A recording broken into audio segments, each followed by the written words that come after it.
एक सच्चाई को स्वीकार कीजिए आप ऑन कैमरा। राहुल गांधी के नेतृत्व में कांग्रेस ने जितना चुनाव लड़ा है 90% चुनाव हारा है, तो फिर नया नेतृत्व क्यों नहीं कांग्रेस में सामने आ रहा है? आग लगेगी शहर में तो आएंगे बहुत सारे घर जद में। इस शहर में मेरा अकेले का मकान थोड़े ही है। राजनीति की भी यही परिपाटी है और यही सच्चाई है। पार्टियों में ऐसे ही होता है। पार्टी की अगर कमजोरियों को अगर आप उजागर करेंगे तो अनुशासनहीनता। बीजेपी के बहुत सारे नेता हमसे मिलना चाहते हैं, बात करना चाहते हैं, इंटरव्यू नहीं देना चाहते हैं कैमरे के सामने। जदयू के नेता बहुत सारी बातें जो है नीतीश कुमार जी के बारे में बोलते हैं, लेकिन of the record, on the record नहीं बोलते हैं। आप तो कांग्रेस के पहले ऐसे नेता है जो ऑन द रिकॉर्ड और ऑफ द रिकॉर्ड दोनों बातें बोल रहे हैं। अभी हमारे साथ कांग्रेस के बिहार प्रदेश प्रवक्ता कुंतल कृष्णा जी हैं और इनसे हम लोग बात करेंगे कि इन लोगों ने किसी सदस्य को राज्यसभा के लिए क्यों नहीं नॉमिनेट किया। साथ में पंजाब में इनके स्टार प्रचारक जो सिद्धू मूसेवाला थे उनकी हत्या क्यों कर दी गई। आखिर कांग्रेस आज के समय में इतना कमजोर क्यों दिख रहा है। साथ में ये भी बातचीत करेंगे कि आरसीपी सिंह को जदयू ने बाहर का रास्ता दिखाया है या बीजेपी सहारा दे रही है। सबसे पहले सच तक न्यूज में आपका स्वागत है। धन्यवाद मनीष भाई। पहला सवाल मैं आपसे पूछने जा रहा हूं, आरसीपी सिंह के साथ भविष्य में क्या होने वाला है? देखिए, आरसीपी सिंह की आज के दिन में भाजपा और संघ से घनिष्ठता उनके राजनीतिक आका नीतीश कुमार जी को रास नहीं आई। आरसीपी जी अभी केंद्र सरकार में मंत्री हैं जदयू कोटे से अभी तक, परंतु ये बात स्पष्ट हो गया है कि अगले एक सप्ताह के बाद वो किसी भी सदन के सदस्य नहीं होंगे। आरसीपी सिंह जी को अगर भाजपा मदद राजनीतिक रूप से नहीं करती है, उनको नहीं थामती है, तो एक संदेश होगा कि भाजपा अपने सारे हनुमान को जलती लंका में अकेले छोड़ देती है। पहले हनुमान चिराग पासवान जो जलती लंका में अकेले जल पड़े, दूसरे हनुमान आरसीपी सिंह हो जाएंगे। तो मुझे उम्मीद है कि भाजपा आरसीपी सिंह को राजनीतिक सहारा जरूर देगी। उम्मीद है कि इस बार हनुमान को भाजपा जो है अकेला नहीं छोड़ेगी। दूसरा सवाल मैं आपसे पूछने जा रहा हूं, कांग्रेस इतना कमजोर क्यों होते जा रहा है? बिहार में कांग्रेस ने राज्यसभा के लिए एक भी सदस्य को नॉमिनेट नहीं किया है। क्या ये आप लोगों की कमी है, कमजोरी है या कुछ और?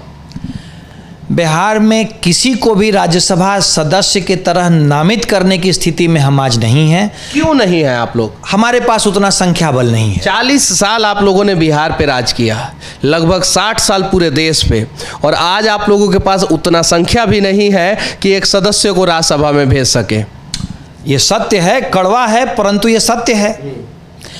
इसके पीछे का कारण मनीष मैं आपको बताता हूं।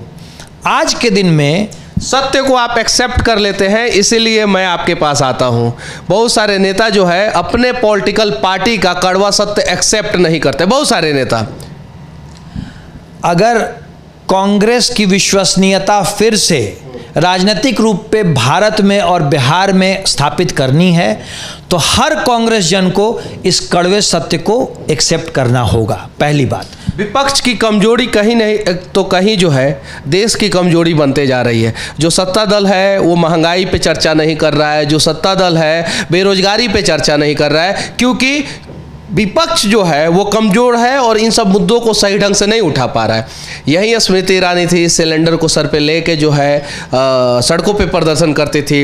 अरुण जेटली, राजनाथ सिंह, यहाँ तक कि लाल कृष्ण आडवाणी, नरेंद्र मोदी जब विपक्ष में थे ये लोग। अभी ये लोग पक्ष में है और विपक्ष में जब कांग्रेस है तो कांग्रेस के कोई नेता सड़कों पे नहीं दिखते हैं। मनीष, नहीं दिखते हैं या नहीं दिखाई जाते हैं, परंतु एक बात मैं बड़े प्रसन्नता के साथ आपको कह रहा हूं कि मनीष कश्यप और इस मुद्दे पे जब मुझसे बात कर रहे हैं यानी विपक्ष से बात कर रहे हैं तो इसका मतलब है कि जनता में भी इन मुद्दों पे बातचीत होनी शुरू हो गई। मैं मनीष आपसे 1 मिनट का वक्त चाहूँगा।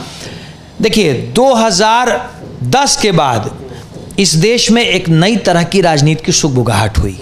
वो थी सांप्रदायिक स्तर पे की जाने वाली राजनीति। 2012 में भाजपा के प्रधानमंत्री पद के उम्मीदवार की तरह माननीय नरेंद्र मोदी, जो आज के दिन में हमारे प्रधानमंत्री भी हैं, उनको नामित करना उसी राजनीति के एक बहुत बड़ा कदम था। 2014 के बाद इस देश में राजनीतिक मुद्दों को भटकाने की कोशिश की गई, जिसमें बहुत हद तक भाजपा और संघ सफल भी रहा, और कांग्रेस उन मुद्दों के साथ कदम ताल नहीं कर पाई, क्योंकि वो ऐसे मुद्दे थे जिन पे कांग्रेस बात भी नहीं कर सकती थी। भाजपा और संघ सफल रहा, ये क्यों नहीं कह रहे हैं कि कांग्रेस असफल रहा? मैं वही कहने जा रहा था, चूंकि कांग्रेस उन मुद्दों पे बात भी नहीं कर सकती थी। कांग्रेस कभी भी सांप्रदायिकता को, सांप्रदायिक स्तर पे जब वोटों के डिवीजन की बात होती है, कम्युनल लाइंस पे जब वोटों के पोलराइजेशन की बात होती है, वोटों के ध्रुवीकरण की बात होती है, तो कांग्रेस ये नहीं कर सकती है। 1947 में कांग्रेस ने क्या किया था? पाकिस्तान का बंटवारा जवाहरलाल नेहरू के नाम पे हो गया था, क्या वो सांप्रदायिकता नहीं था? मनीष जी, मैं आपकी इस बात से इत्तेफाक नहीं रखूंगा। इतिहास, भारत का इतिहास इस बात से इत्तेफाक रखता है। उस समय जहां जहां कांग्रेस चुनाव लड़ी थी, मुस्लिम बहुल क्षेत्र में कांग्रेस पूरे देश में चुनाव हारी थी। कहीं नहीं तो कहीं इतिहास के पन्ने अगर खंगाले जाएंगे तो दोषी तो दोनों पार्टी है। सांप्रदायिकता का बढ़ावा जो है अपने अपने स्तर से दोनों ने दिया है। इंदिरा गांधी की हत्या के बाद क्या हुआ था वो आपको भी पता है। 1947 में क्या हुआ था वो आपको भी पता है। 2014 से 2022 तक क्या हो रहा है वो आपको, हमको, सबको पता है। तो कहीं नहीं तो कहीं इस आग को लगाने में तो कांग्रेस और बीजेपी कोई पीछा नहीं रहा, बस जिसको जब मौका मिला उसने आग लगाया। मनीष भाई, कांग्रेस अगर जाति और धर्म के नाम पे वोटों के ध्रुवीकरण करने में सफल हुई होती तो कांग्रेस इस देश से कभी नहीं। 1947 में हुआ क्या था? बताता।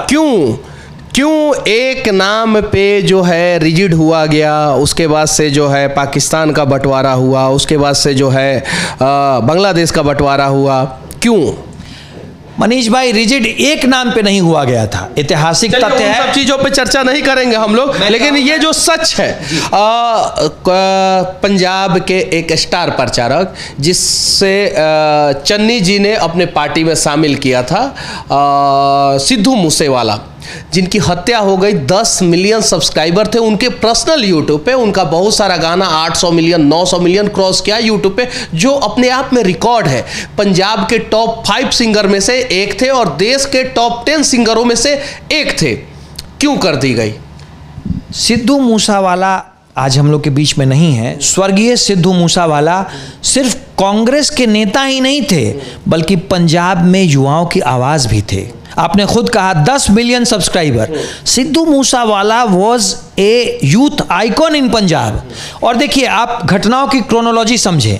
सिद्धू मूसावाला की सुरक्षा में कमी की जाती है।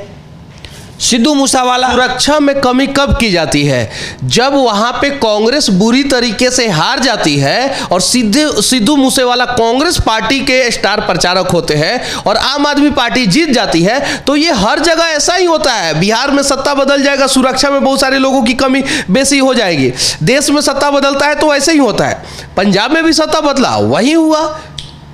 मनीष भाई, पंजाब में सत्ता बदलने से सिर्फ सिद्धू मूसावाला की सुरक्षा में कमी नहीं हुई। 24 घंटे के अंदर सिद्धू मूसावाला की हत्या हो गई। उसके बाद पंजाब पुलिस के जीडीपी ने इसे गैंग वॉर करार दिया। क्या सिद्धू मूसावाला गैंगस्टर था? गैंग वॉर किन के बीच होता है? गैंग वॉर गैंगस्टर्स के बीच में होता है। और आप एक यूथ आइकॉन को सिर्फ अपने राजनीतिक आकाओं के कहने पे गैंगस्टर करार दे रहे हैं। इस तरह की घटिया राजनीति पंजाब में हो रही है और पूरे देश को इसकी भर्त्सना करनी चाहिए।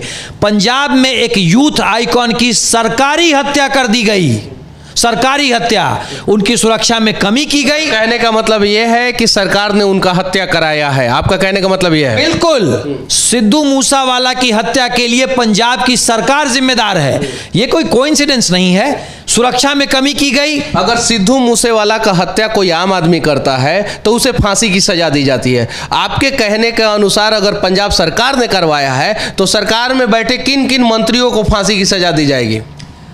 सरकार इसके लिए जिम्मेदार है और सरकार को इसकी जिम्मेदारी लेनी पड़ेगी। और सरकार चाहे किसी भी चीज के लिए जिम्मेदार हो, सजा तो हमेशा जनता को मिलता है। आज तक किसी भी सरकार के नेता को सजा नहीं मिला है, चाहे वो कांग्रेस के नेता हो, चाहे वो आम आदमी पार्टी के नेता हो, चाहे वो बीजेपी के नेता हो या दूसरे क्षेत्रीय दल के नेता हो।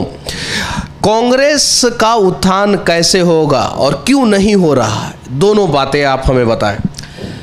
मनीष भाई, कांग्रेस आज के दिन में कमज़ोर इसलिए हो गई है कि जनता के बीच में हमारी राजनीतिक विश्वसनीयता कम हो गई है। क्यों हुई है कम? मैं ये भी आपको बता देता हूं, मुझे इस बात को स्वीकार करने में गुरेज नहीं है, क्योंकि मैंने कांग्रेस पार्टी से हटा दिया जाएगा। मुझे नहीं लगता है, क्योंकि अगर कांग्रेस को वापस आना है तो अपनी गलतियों को स्वीकार करना होगा। 2-4 इंटरव्यू ले लूंगा, आपको हटा दिया जाएगा। मैं चाहता हूं कि आप 2-4 इंटरव्यू मेरा ले लें कि कम से कम इस बात की तो पुष्टि हो जाए कि कांग्रेस अपने कार्यकर्ताओं की बात सुनती है और सत्य सुनने की साहस कांग्रेस में है। उतनी ताकत कांग्रेस में थी, है और रहेगी। कांग्रेस की या तो हटा दिया जाएगा या तो आपका पर काट दिया जाएगा, प्रवक्ता पद से हटा दिया जाएगा, कुछ तो अनुशासनहीनता के ऊपर कार्रवाई हो जाएगा। मनीष भाई, मैं अनुशासनहीनता नहीं कर रहा। नहीं कर रहे हैं, आप रियलिटी चीजों को बता रहे हैं, लेकिन कांग्रेस के नजर में अनुशासनहीनता हो जाएगा, तब क्या करेंगे? अगर आपको ऐसा लगता है या जनता को ऐसा लगता है तो शायद पार्टियों में ऐसे ही होता है। पार्टी की अगर कमजोरियों को अगर आप उजागर करेंगे तो अनुशासनहीनता। बीजेपी के बहुत सारे नेता हमसे मिलना चाहते हैं, बात करना चाहते हैं, इंटरव्यू नहीं देना चाहते हैं, कैमरे के सामने नहीं देना चाहते। महंगाई पे बोलते हैं, ऑफ द रिकॉर्ड बोलते हैं, लेकिन सामने नहीं बोलेंगे। जदयू के नेता बहुत सारी बातें जो है नीतीश कुमार जी के बारे में बोलते हैं, लेकिन of the record, on the record नहीं बोलते हैं। आप तो कांग्रेस के पहले ऐसे नेता है जो ऑन द रिकॉर्ड और ऑफ द रिकॉर्ड दोनों बातें बोल रहे हैं। मनीष भाई, इससे पहले जो हम लोगों की बात हुई थी उसमें भी मैंने इन बातों को कहा था और आपने मुझे सराहा था। कई लाख लोगों ने उसे देखा और उसके बाद भी पार्टी ने मुझे प्रवक्ता पद पे रखा हुआ है और पूरी छूट के साथ रखा हुआ है। कांग्रेस की ताकत ही होती थी सच्चाई को स्वीकार करना, और अगर आज जनता को ऐसा लगता है, एक सच्चाई को स्वीकार कीजिए आप ऑन कैमरा। राहुल गांधी के नेतृत्व में कांग्रेस ने जितना चुनाव लड़ा है, 90% चुनाव हारा है, तो फिर नया नेतृत्व क्यों नहीं कांग्रेस में सामने आ रहा है? कांग्रेस पिछले कुछ वर्षों से चुनावी राजनीति में पिछड़ रही है, इसमें कोई शक नहीं है। नेतृत्व के सवाल पे कांग्रेस ही नहीं, पूरे देश में कांग्रेस के नेतृत्व के सवाल पे मंथन होता है, और आज जो नेतृत्व है कांग्रेस का वो कार्यकर्ताओं की चाह से है। इस बात को मैं आपके सामने भी कह रहा हूं, कांग्रेस परिवार की चाहत के विरुद्ध कोई नेतृत्व नहीं है। क्योंकि राजनीतिक पार्टी में कार्यकर्ता नहीं चाहेगा तो नेतृत्व जबरदस्ती नहीं तोपा जा सकता है। ये डेमोक्रेटिक पार्टी है, प्रजातांत्रिक पार्टी है, ये हिटलर शाही नहीं है। और किसी भी राजनीतिक पार्टी में कार्यकर्ता के चाहे बगैर कोई नेता नहीं हो सकता है। अगर आज मैं किसी को नेता नहीं मान रहा हूं तो आप मुझे नेता नहीं कहलवा सकते हैं। अगर मैं नहीं मानता हूं कि राहुल गांधी मेरे नेता हैं तो आप इन शब्दों को मेरे मुंह में नहीं डाल सकते हैं। पर अगर मैं कह रहा हूं कि राहुल गांधी मेरे नेता हैं तो मैं कुछ कारणों से कह रहा हूं। इसमें कोई शक नहीं है कि कांग्रेस पिछले कुछ वर्षों में चुनावी राजनीति में पीछे गई है, परंतु मैं आपको फिर कह रहा हूं कि देश में जिस तरह की राजनीति थोपी गई है उस तरह की राजनीति करने में कांग्रेस सक्षम नहीं हो पा रही है। अभी पोलराइजेशन हो रहा है वोट्स का, जाति के नाम पे, धर्म के नाम पे। कांग्रेस उस तरह की राजनीति नहीं कर पा रही है, क्योंकि वो नहीं कर सकती है। कांग्रेस के नेचर में नहीं है धर्म। 1947 का वो दौर मुझे याद दिलाने मुझे मतलब मजबूर मत कीजिए कि मैं 1947 का वो दौर याद दिलाऊं जो पोलराइजेशन की राजनीति कांग्रेस ने उस समय किया था। उस पर हम लोग बातचीत नहीं करना चाहते हैं। हम लोग चाहते हैं कि कांग्रेस मजबूत कैसे होगी, इसके बारे में आप बताइए। मनीष भाई, मैं कांग्रेस इतनी कमजोर क्यों हो गई है और कांग्रेस को आप लोग मजबूत कैसे करेंगे? मनीष भाई, माफ़ी चाहूँगा, लेकिन मैं आपकी पिछली बात पे एक लाइन कहना चाहूँगा। आप समझदार हैं, आपके दर्शक समझदार हैं। आग लगेगी शहर में तो आएंगे बहुत सारे घर जद में, इस शहर में मेरा अकेले का मकान थोड़े ही है।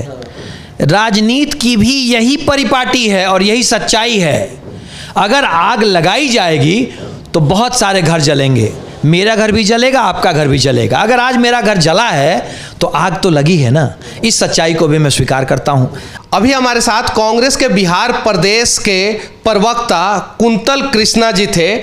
इनकी बातें आप लोगों को कैसी लगी कमेंट करके जरूर बताना। साथ में आरसीपी सिंह के नाम से उपजा बिहार में विवाद तथा सिद्धू मूसेवाला के हत्या के पीछे किसकी साजिश हो सकती है, इसके बारे में भी आप लोग जरूर बताना। जय हिंद।